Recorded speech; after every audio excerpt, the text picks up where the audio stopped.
Aviators, Quinn back with you here. We're on our way to Opelika, Miami, Florida.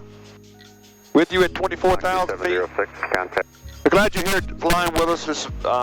We're moving along now in our channel. We've got out a few videos now.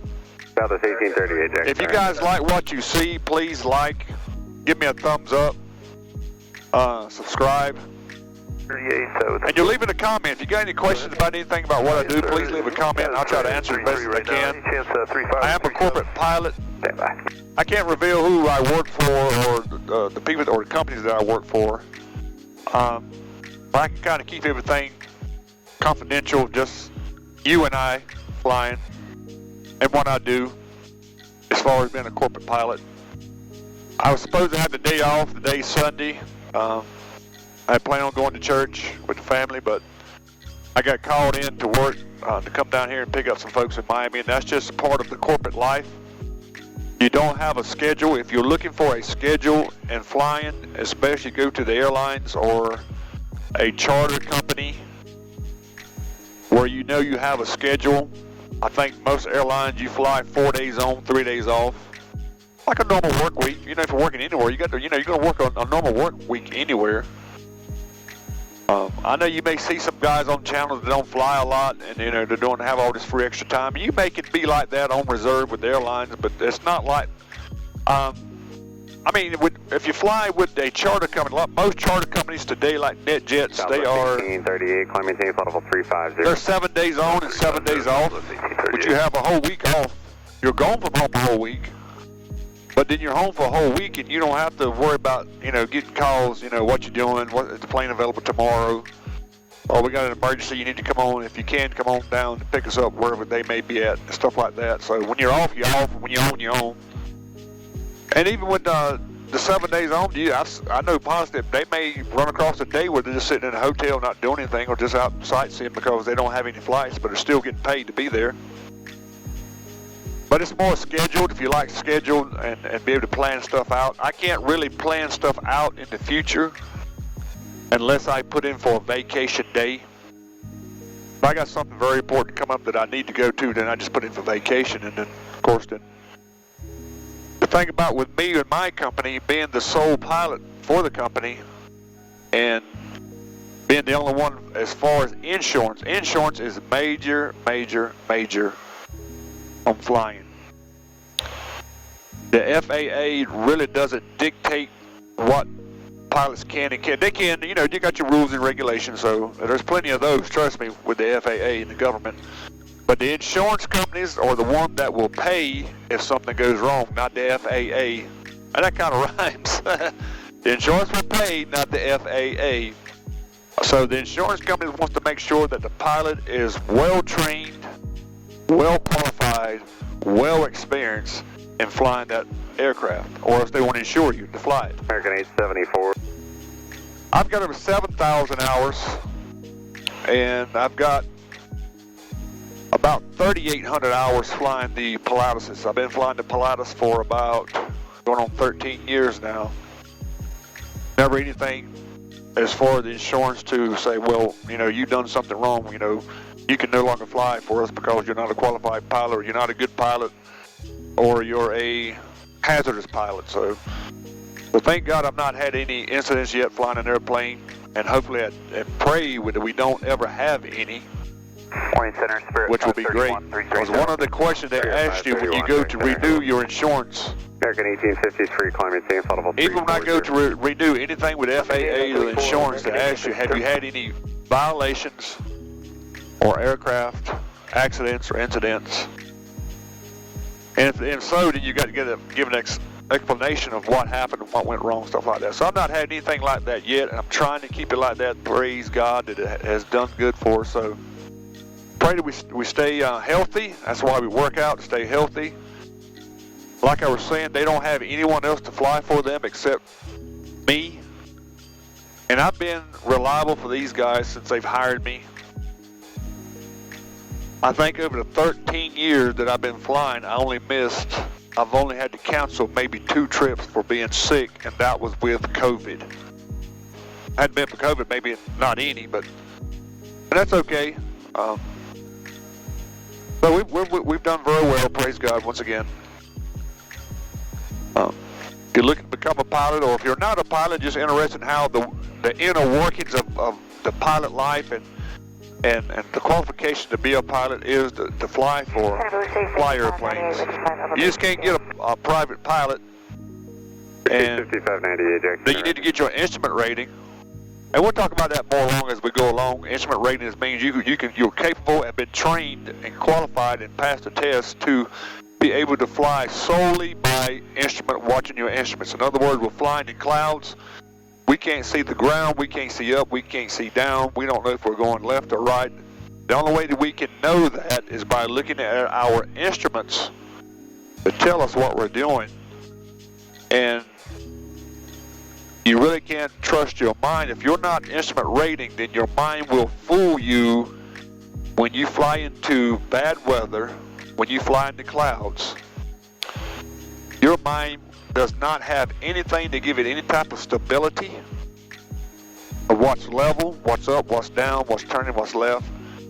And it don't have anything to attach to. November 4, November Golf, contact Jack Center 126. But when it doesn't have anything to attach to, it doesn't know what's going on, and it may tell you that you're actually in a turn. No, it may tell you that you're actually flying straight and level, but you may be in a turn. So you can't rely on your mind if you don't have instrument rating when you're flying in bad weather. So you must be instrument rating. So the track is private pilot instrument rating, which I encourage any pilot that does a lot of flying. If you've got your private pilot, I encourage you to go ahead and get your instrument rating if you can afford it, and stay proficient at it. That's another thing. Even though you may get it, if you don't never be proficient at it, I know a lot of pilots that I trained to get their instrument rating, because I was a flight instructor myself for 3 years, to get their instrument rating, and if they don't fly enough, then it's still a skill that you learn. Jacksonville, Jet 372. And any skill that you learn, if you don't cultivate it Jet 372, Jack and Center, exercise it, flight level 340. it will diminish. Jet 372. It will go away. So American 1834. if you fly a lot and you deal with weather, if you're not an instrument rated pilot, get instrument rated, stay proficient at it. Next step up will be a commercial pilot, which means you get paid to fly, which you've had additional training, you're a better pilot, you know more about flying, regulations of flying to get paid, and how the commercial flying aspect works. American 1834 to center maintain. So you can be paid. You're held to a higher standard in your flying versus a private pilot, because you're a commercial pilot. You know, aircraft owners that become a commercial pilot, even though they don't want to get paid to fly, but they just want to become a better pilot, which is a good idea. You need to keep learning, keep doing things and flying that kind of keeps you cultivating and exercising your skill. Because it is an acquired skill, and it will die if you don't use it. Then the next step will be a CFI. You become a certified flight instructor, which is the route that most pilots like myself went in order to become a better pilot. CFI makes you become a better pilot if you train other people to fly. So you know more because you have to teach flying. You have to be a better pilot to teach others to fly. And it's a good way to build your time up quickly also. Like I say, you can get all your ratings within 300, 400, 500 hours, but then you still need to get another 1,000 hours of flying in order to get a job. And the best way to do that is become a CFI.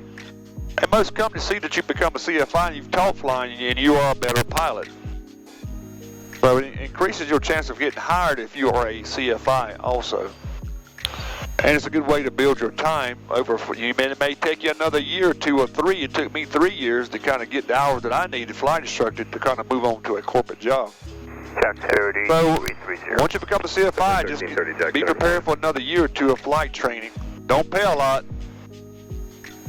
That's the reason I don't know of anyone hardly that makes CFIing or being a CFI as a career because it just don't pay a lot versus what you can make flying corporate airline just charter. So you become a CFI, you get your hours up to 1,500 hours, which is what you need to become an ATP, which is Airline Transport Pilot, which is what you have to have in order to be captain. With the airlines and charter companies and most corporates, cargo, most of those want you to have a ATP in order to be captain. And actually, it's still good to get your ATP just to get hired. And I got my ATP at 1,500 hours because I wanted to go to the airlines. Fairwings 531 center. So I wanted to go to, actually, yeah, when I was becoming an airline pilot, while I was flight instructed, I'm trying to talk and listen to air traffic control also. I wanted to become an airline pilot. I was going to go to the airlines, so I knew I had to CFI for a couple of years and get my ATP. American 2935, Jack. And I did exactly that. And it took a lot of hard work. It took 3 years, and I worked 7 days a week.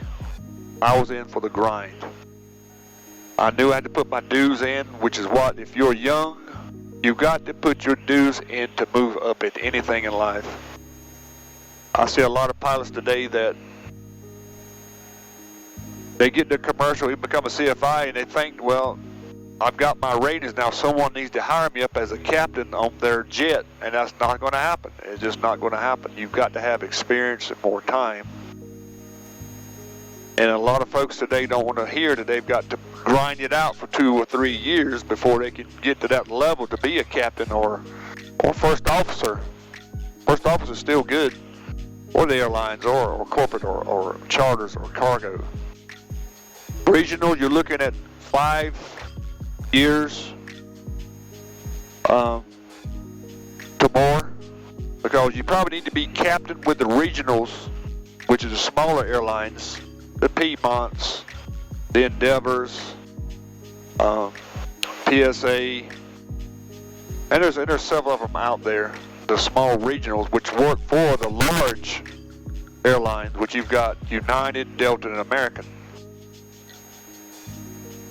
Then you got, you know, some like these middle to ground airlines like Southwest, JetBlue, Frontier, Spirit. They're not major, but they're not regional, kind of in the middle there, and they're good places to work. You can do very well there also. 2935, clear, check. I used to have a co-pilot that was, and a pilot that was a retired Southwest, and he loved flying at Southwest. He dreaded the day that when he retired. 1830, contact. Some days I have to pinch myself to make sure I'm not dreaming, because this is a dream come true.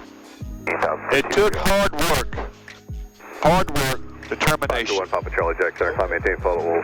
I accomplished what it is I wanted to do. I'm not putting myself up, I'm just telling you that it took hard work for me to get where I'm at. 1 Papa Charlie, I've got to keep I don't take it for granted. Are you going to be happy? It could all go away tomorrow. 24 will work for us, 1 Papa Charlie. That's why I've got to keep a tight ship.